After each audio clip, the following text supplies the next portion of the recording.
Bonjour à tous. Alors dans la précédente vidéo, on a vu ce qu'étaient les nombres premiers. Je vous le rappelle, c'est des nombres qui ont deux diviseurs, 1 et eux-mêmes. Donc 7, il a deux diviseurs, 1 et 7. C'est-à-dire que 7, on peut juste l'écrire 1 fois 7. Il n'y a pas d'autre façon d'écrire 7 sous la forme d'un produit de deux nombres entiers. Par contre, 21, là où j'avais fait une petite erreur, 21, on peut l'écrire 7 fois 3. C'est pas seulement 21 fois 1, c'est aussi 7 fois 3. Donc ça, c'est pas un nombre premier. Donc, on a besoin de savoir ce qu'est un nombre premier pour la suite, qui va être la deuxième application. La première, c'était de retrouver si un nombre était premier ou non. C'est ce qu'on a fait précédemment. Là, ça va être de faire ce qu'on appelle la décomposition en facteurs premiers. Alors, lisons cette propriété.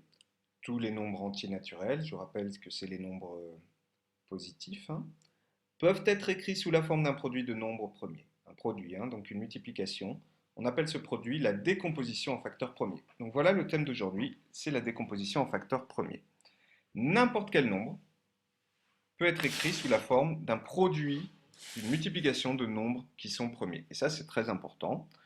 Ça va être très utile dans des futures applications. Donc, 24, je peux faire en sorte que 24 soit un produit que de nombres premiers. Alors pour cela, il faut bien connaître ces nombres premiers.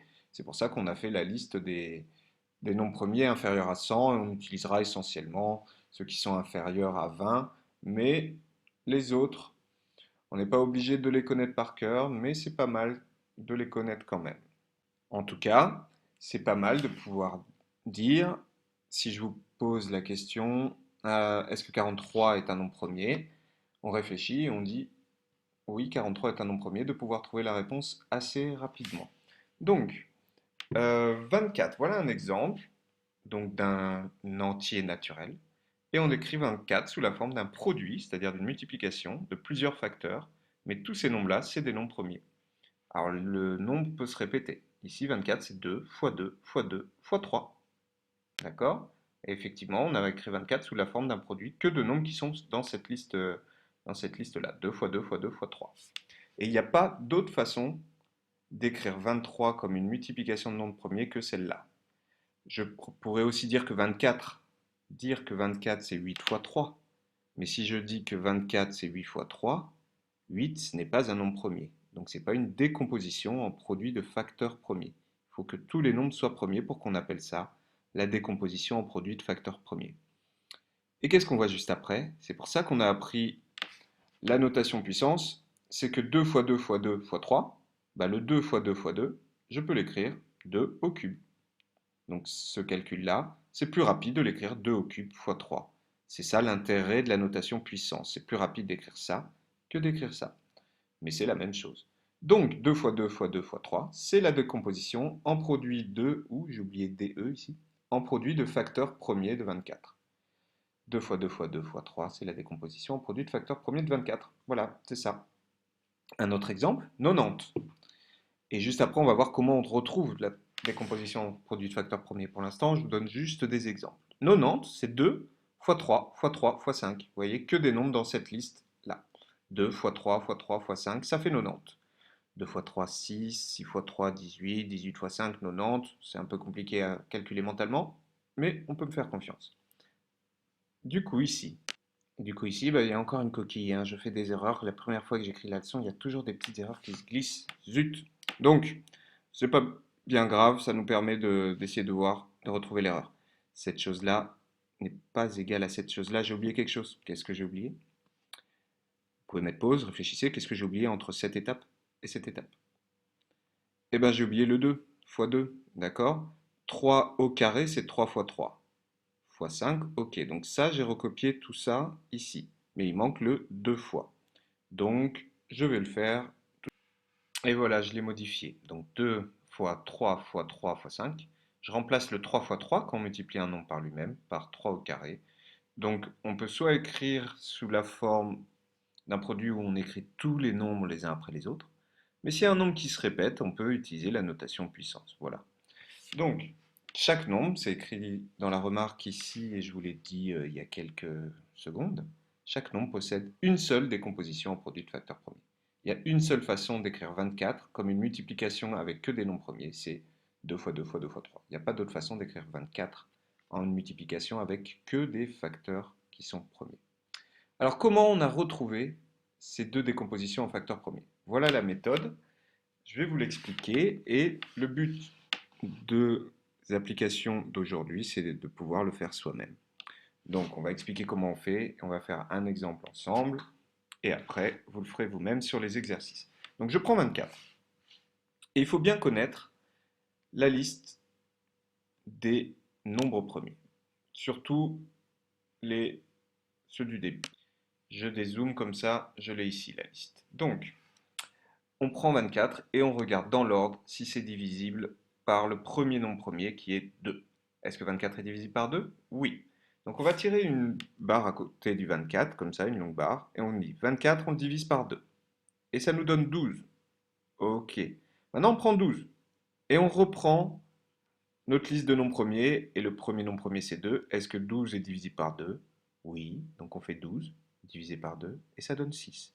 Et on reprend 6 et on reprend notre liste de nombres premiers au début.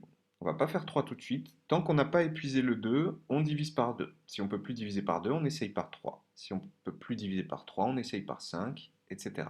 Donc 6, c'est toujours divisible par 2. 6 divisé par 2, ça donne 3. On reprend notre liste. Est-ce que 3 est divisible par 2? Cette fois-ci, non. 3 est divisible par 3. Ça y est, on est arrivé au deuxième nombre premier. 3 est divisible par 3. 3 divisé par 3 égale 1. Et quand on arrive à 1, on arrête, on a fini. On a fini quand on arrive à 1.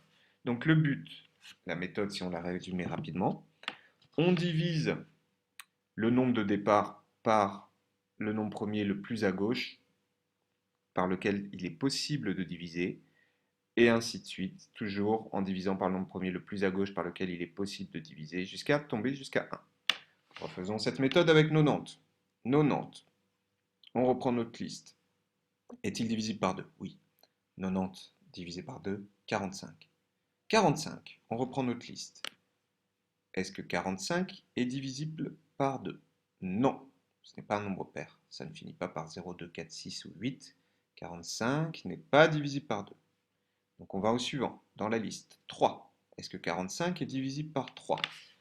C'est pour ça que, vous voyez, on utilise tout ce qu'on a vu depuis le début du chapitre. Là, on utilise les critères de divisibilité.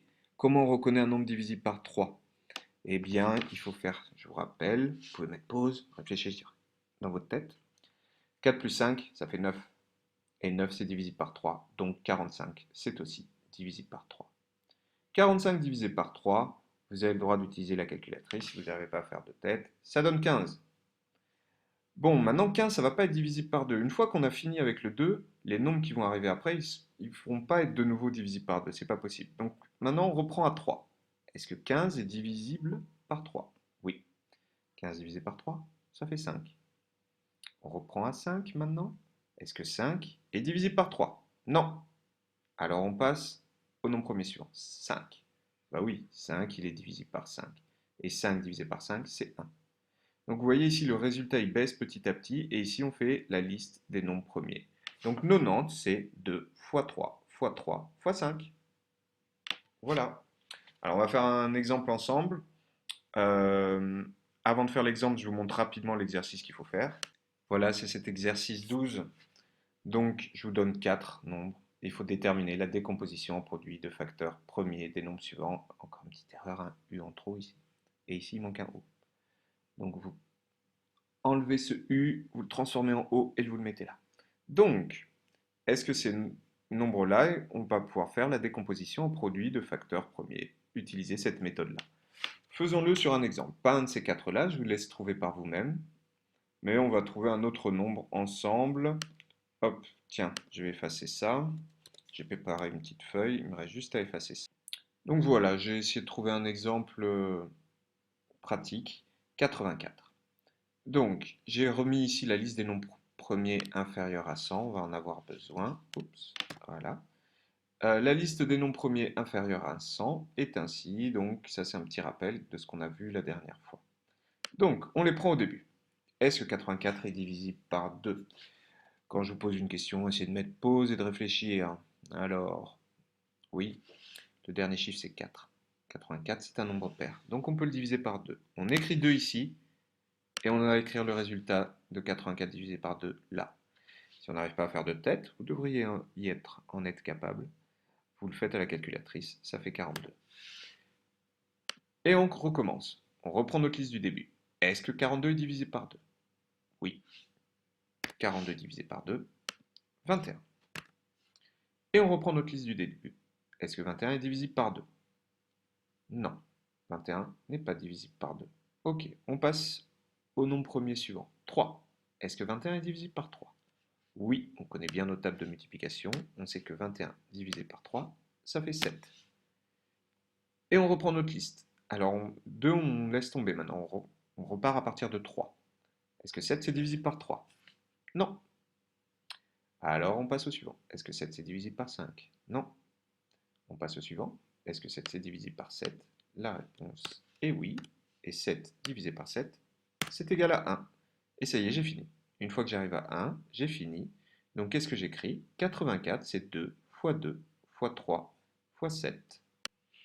Et voilà, c'est écrit 84 égale 2 fois 2 fois 3 fois 7. Maintenant, on va l'écrire avec la notation puissance, donc réfléchissez à comment est-ce que j'écris ça sous la notation puissance. Alors le 3 il est tout seul, le 7 est tout seul, mais 2 fois 2, je peux utiliser la notation puissance. 2 fois 2, c'est 2 au carré. Donc je réécris la même chose, sauf qu'à la place de 2 fois 2, j'écris 2 au carré. Et voilà, tour de magie. 2 fois 2, c'est 2 au carré. 2 puissance 2, je zoome un peu pour que vous puissiez voir. Voilà. 2 puissance 2 fois 3 fois 7. Et on a fait la décomposition. Ça, c'est la décomposition en produit de facteurs premiers de 84. Donc, je vous demande de faire la même chose sur ces 4 exemples qui sont ici.